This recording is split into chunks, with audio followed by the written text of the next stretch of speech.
In 2024, I did Ironman Lake Placid. I needed to prove to myself that I could still be dad, husband, maintain a day job, launch a startup, and train for an Ironman. If I could do that, then I knew I could trust myself to do this business and not quit when things get hard. But something happened during that race that changed my life forever. I finished the swim and came out of the water. I found my transition bag and went into the men's tent to change. Socks, bike shoes, helmet, and sunglasses. I finished changing and ran out of the tent, but I quickly realized I didn't have my sunglasses with me. I must have dropped them. They were bright orange, and I was certain I would see them in transition. But they were nowhere to be found. Gone. Just like that. I was losing time. My coach was freaking out that I was taking too long, and I had to get going. Riding a bike with no sunglasses for over 7 hours on a sunny day down huge hills is recipe for disaster. Not to mention the marathon after the bike portion of the race. I was mortified. All of this training, all of this time, and I dropped my damn sunglasses. I would wreck my eyes in the bright sun all day. I was cooked. I rode out of transition, and even my wife noticed I didn't have them on. I was the only person without them. I headed out of town, up the hills for the first loop, and I was already suffering from the bright sun. It was blinding, and my eyes were already tearing up from the descents. I had trained for a year, ridden thousands of miles, driven my wife and kids crazy. We rented an Airbnb a year prior. I even hired a coach.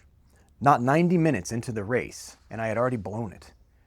20 miles in and screaming down a huge hill, I could see something bright pink in the road. Someone had dropped their pair of racing sunglasses. They were women's, cheap, flimsy, scratched up, and they were perfect. All I had to do was stop and pick them up. I was good to go. I could not believe it. I still can't. If God did not exist, it would be necessary to invent him. And these are the sunglasses.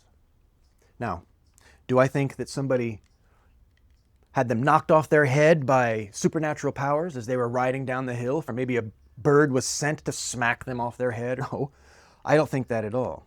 But for the first time in my life, my nihilistic, negative, self-indulgent life, I was open to experience and open to taking help when it was presented. Never before was I like that, and I would have only ever thought of it in a nihilistic sort of way. No, don't take these sunglasses. There will be more. If you saw those, then there will be more. Plenty of people are going to drop their sunglasses on the road, which no one ever did. These were the only pair. They were waiting there for me. Why? I'm not special. I'm no one of consequence. Why are they waiting there for me? Did God put the sunglasses in front of me? I don't think so. God didn't. But something did. There's some reason why that happened. And it changed the way I view everything.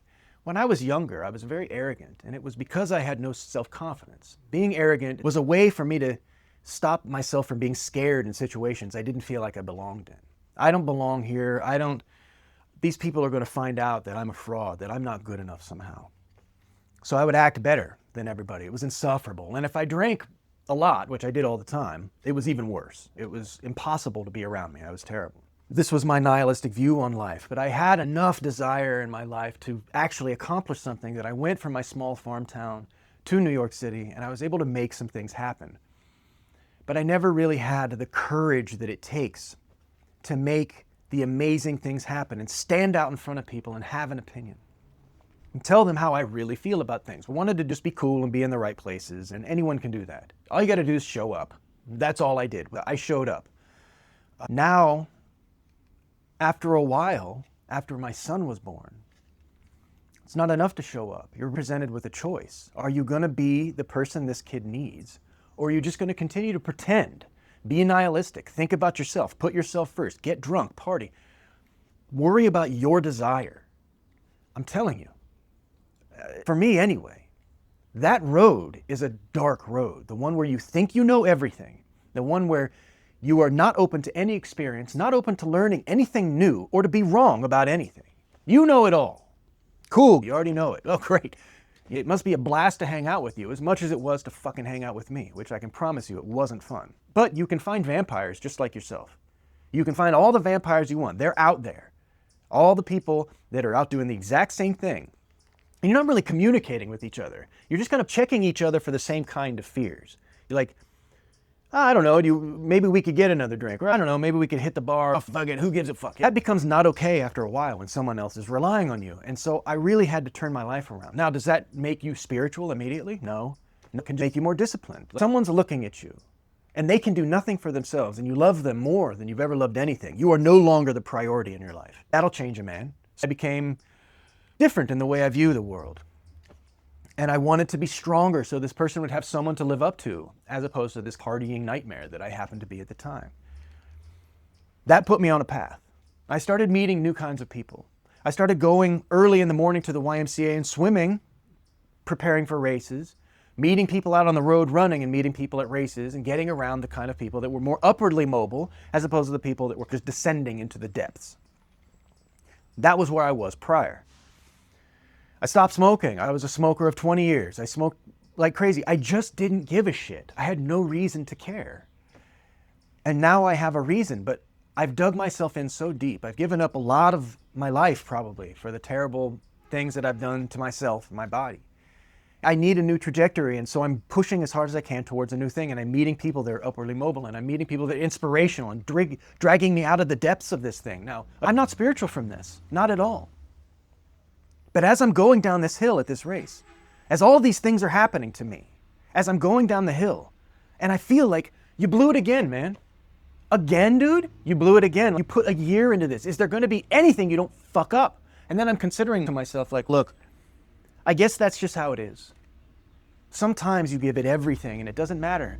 You're going to still come up short, or you're going to certainly feel like it. All the people around you are probably feeling the same. They look fine. They look completely well put together on their beautiful bikes, dressed perfectly, with their sunglasses on. You always feel like you're the only one. And then I see the glasses waiting for me.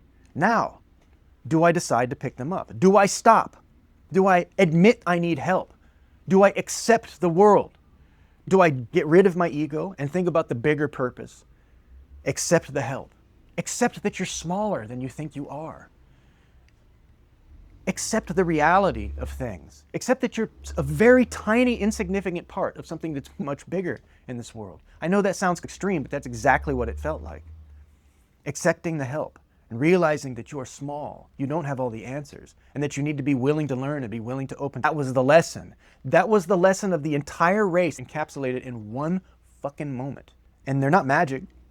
I wore them again for another race, and I sucked at the race. It was terrible. I thought that if I wore these, I would at least remember the feeling. No, it didn't work. And they look terrible. We'll use that as the picture. But they're exactly what I needed at the time, even though they're not nearly as good as the ones that I lost. And that is what you need to do. You take what you can. Be grateful all the time. I think personally that there's a level of spirituality out there that can guide you. This world of desire is breaking us. We're not strong enough. I am not strong enough to withstand all of these pleasures and desires and all these things. You can stare at your phone all day and just go to the liquor store. You can eat the bountiful food, the amount of shit that's just at our fucking feet. Just living in this country, we're in the top 1% of the world. And it's so hard to say no. And I think for me, it made such a difference doing these difficult things when I started to see the bad things that were happening to me as a gift. As I started to see the things like, oh fuck, how did that happen to me? I can't believe it. As this is how things are supposed to happen. This is the lesson that I'm supposed to learn, if it's hard for a reason. And that's the most kind of strengthening thing, more than lifting weights and more than doing races, an acceptance of my fate, an acceptance of where I stand in the universe, and an acceptance of who I actually am. That lesson was the biggest lesson I've ever learned in my life. This is what I take into my business and my family. I can't always be patient. I can't be perfect. Trying to be perfect is a fucking waste of time, but battling against the nihilism, against self-desire, against your wants and your constant needs, that's the road to hell. Working through that and developing a strength against it is the only way I think that we can get through this fucking crazy future that we're living in. A way to lead and raise our kids, putting the phone down and stopping doing these negative things and doing the best that we can for the people we love. That's spirituality, and I'm at the beginning of it. I'm humbled by it. I'm humbled by the smallness that I feel. And it's the necessary next step, and I wish it hadn't taken so long. So thanks very much, and I will see you guys on Friday.